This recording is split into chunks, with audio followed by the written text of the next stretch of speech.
تو میرا دوسرا سوال ہے کہ سر کیا موویز دیکھنا ٹھیک ہے سر؟ اگر ہاں تو سر ہمیں کس ٹائپ کی مووی دیکھنی چاہیے؟ سر سائنس فکشن موویز دیکھیں, ہسٹری سے ریلیٹڈ موویز دیکھیں, ڈاکومنٹریز اسپیشلی زیادہ دیکھیں. ایسی ڈاکومنٹری جو دنیا میں جو ہسٹوریکل ایونٹس ہیں ان پہ بنائی گئی, ایسی مووی جو سائنس فکشن سے ریلیٹڈ ہو ان پہ بنائی گئی, وہ بڑی زیادہ اہم ہوتی ہیں.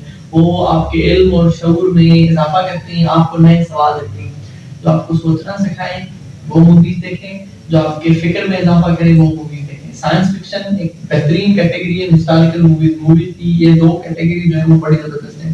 باقی don't go for funny movies, don't go for horror movies, do not go for movies that are purely based on entertainment. یہ کسی کام کی نہیں, آپ کا ٹائم ضائع کریں گے.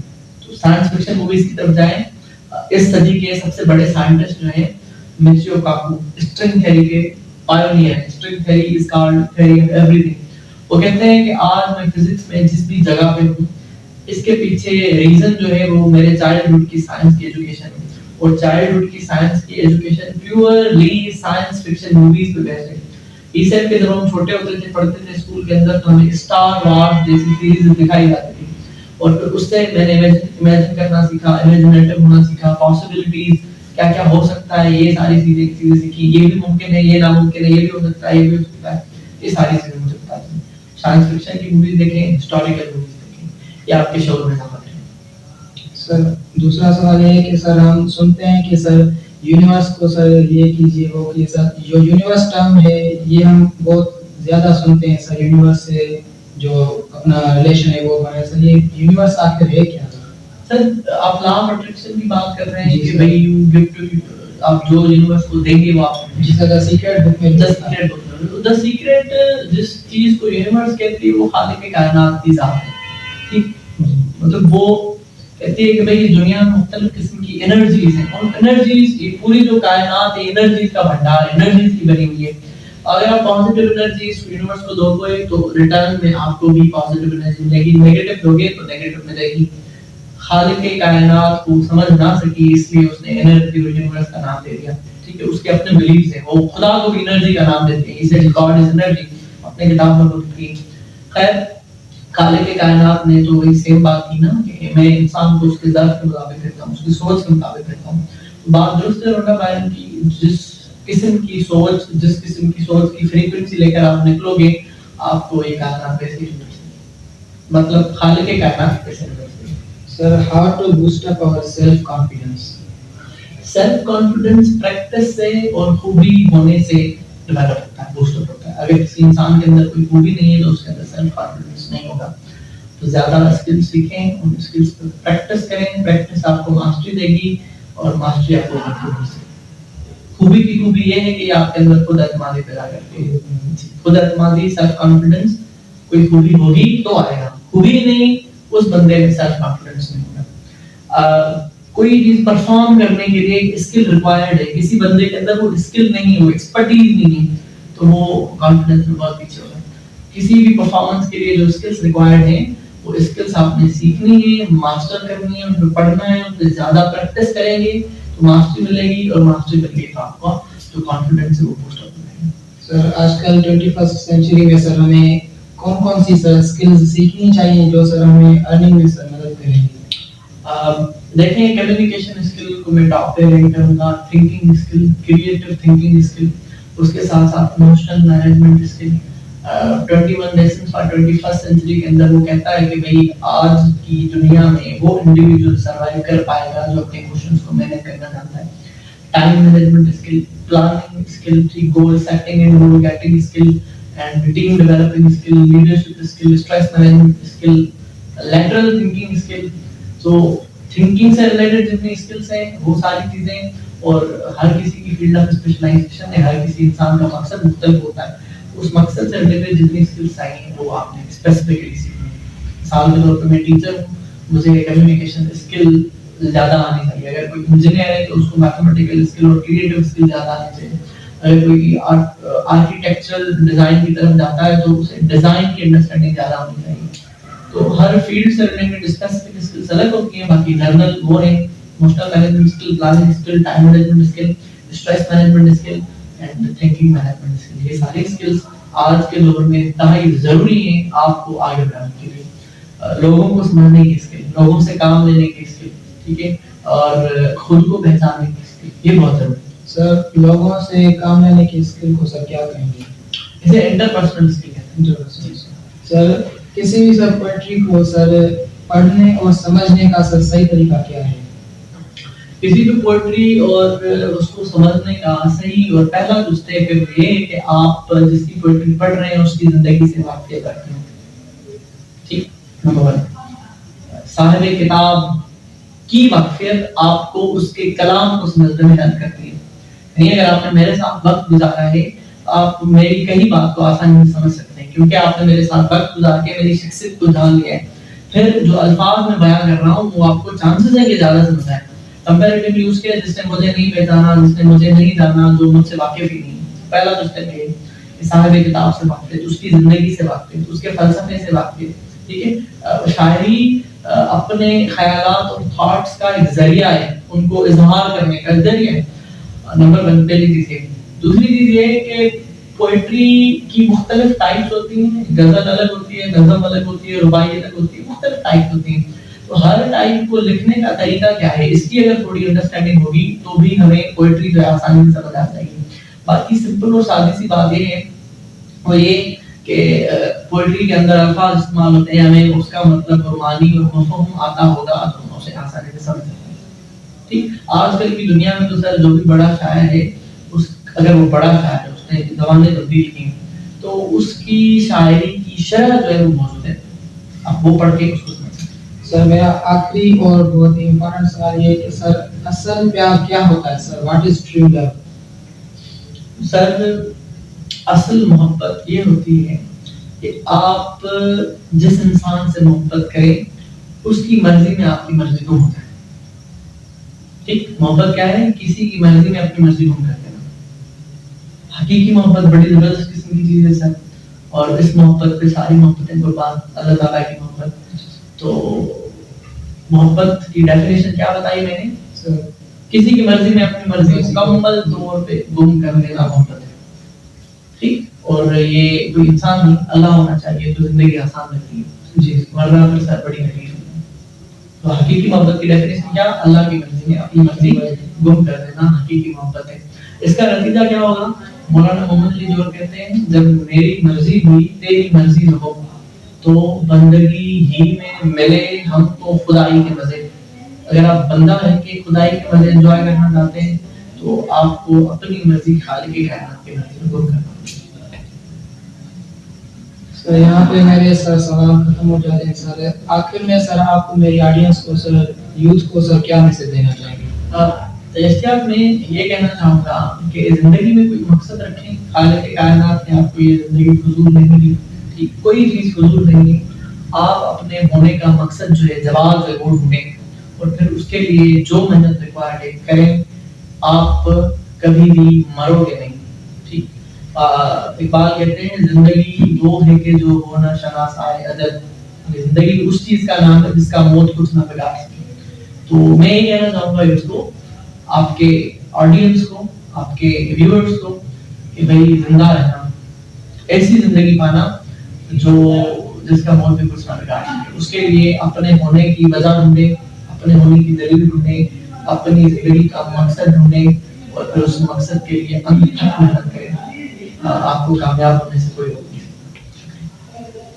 تھینک یو سو مچ. مجھے یقین ہے کہ آپ کو یہ انٹرویو پسند آیا ہوگا اور آئندہ بھی میں ایسے انٹرویوز رکھوں گا. Thank you so much.